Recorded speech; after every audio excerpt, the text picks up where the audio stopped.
I want to say a few things about this, right? There's a famous UFC fight in which a guy didn't tap, but the fight got called. And this is Robbie Lawler, who just had like a 19-second knockout in his retirement fight. He got, the ref's like, oh, Robbie, you don't get to keep fighting. It's like your 30th fight in the UFC, but we're done here. And then, but the ref went on Joe Rogan to clarify, when somebody does this to you, you might get choke unconscious. You might. Ben Askren doing it to him. Elite level wrestler, somebody you don't want to put you in a headlock, to be honest. Right? You got to take that into account if you're the ref. But it's the weight on your spinal cord. Right here. Right? If I'm choking you, yeah, there's some things in the front of your throat that can get damaged. Right? But it's not that damage to your spine, right? You're not going to experience paralysis from a rear naked choke problem. However, this, not good.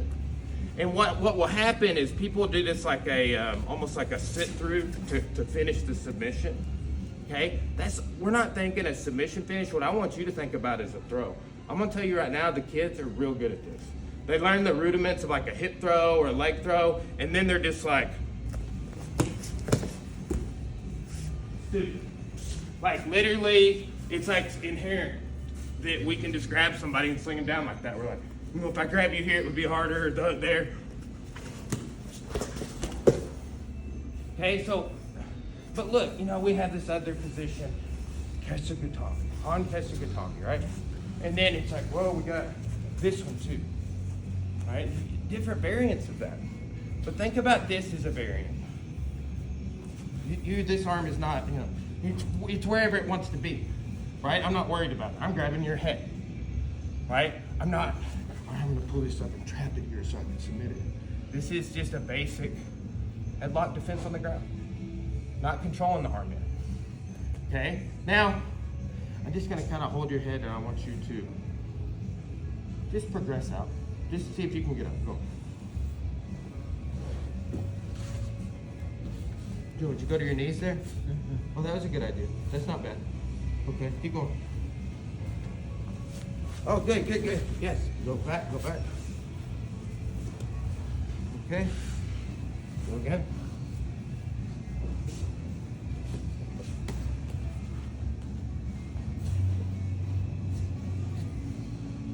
Right. So, but here's the thing. I took all the things off the table, so to speak, at that last one. It's like, what are you gonna do if their legs are tight, or I put my face down on his face, right? Then it's not as easy to start working out. It was harder to come to your knees and do things like that. But that was a good idea, okay? So get me down here. So the first thing, guys, is I need to turn on my side. I think if I was laying here on the back, he's got strikes. So I can totally hide from those pretty easy by just doing this. And when I tuck my chin in to his body, I'm leaning in, so that puts my shoulder going on his back on this plane. But watch this. That's just by me leaning. Like when my knees go like this, it makes my shoulder connect to his back. Boop. Now watch.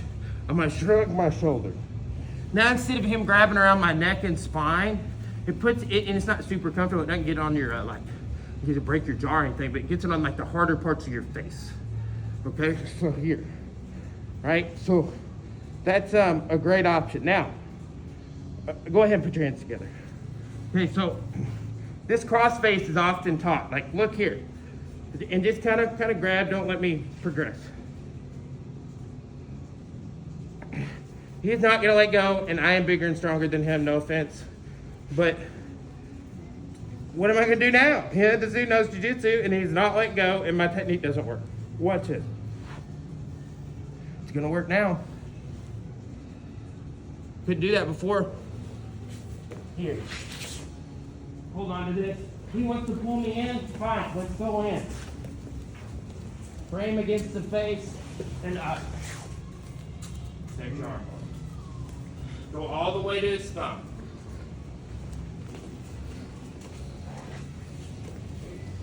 You gotta relax into these. Like, what was cool about training Pixon is he'd watch us roll or a question come up, and then he's like, put me in that shit.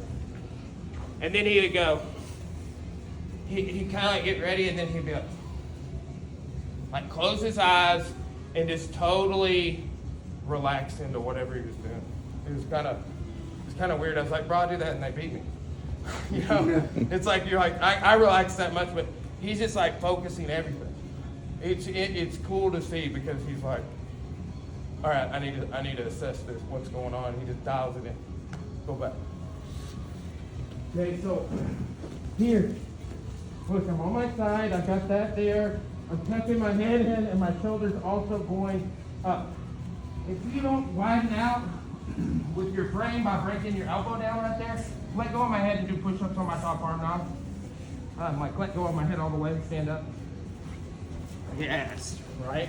There you go, right? So you just put all, like lay the side of your body on, right? Yes. Look how strong it is. Okay, so put me back in that headlock. If I don't pop it out like that, it's not gonna be strong at all. Okay, that was the new detail for me. It's like, a lot of people show this, right? But that outrigger right there makes it a lot stronger for me to start working out with the hip restraint. He's still holding on. Step over, frame.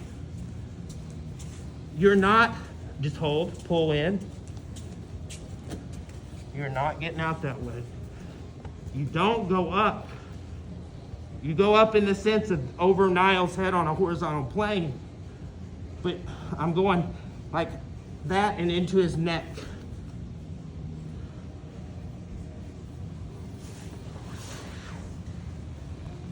Right there.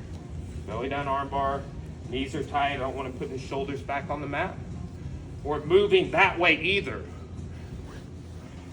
Move that way and then put your shoulder on the mat. So I want to stay pinched here, okay? Rotate your arm, good. Rotate your arm. Rotate your arm, my arm, not your arm, right? Here's your arm, rotate it. Longer on the lever, right? Further out. So here. That rotational escape or sucking your elbow in is not there. So let's recap all now. Back here.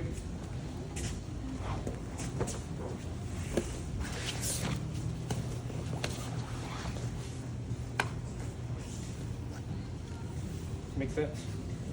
Let's do it 1, 2.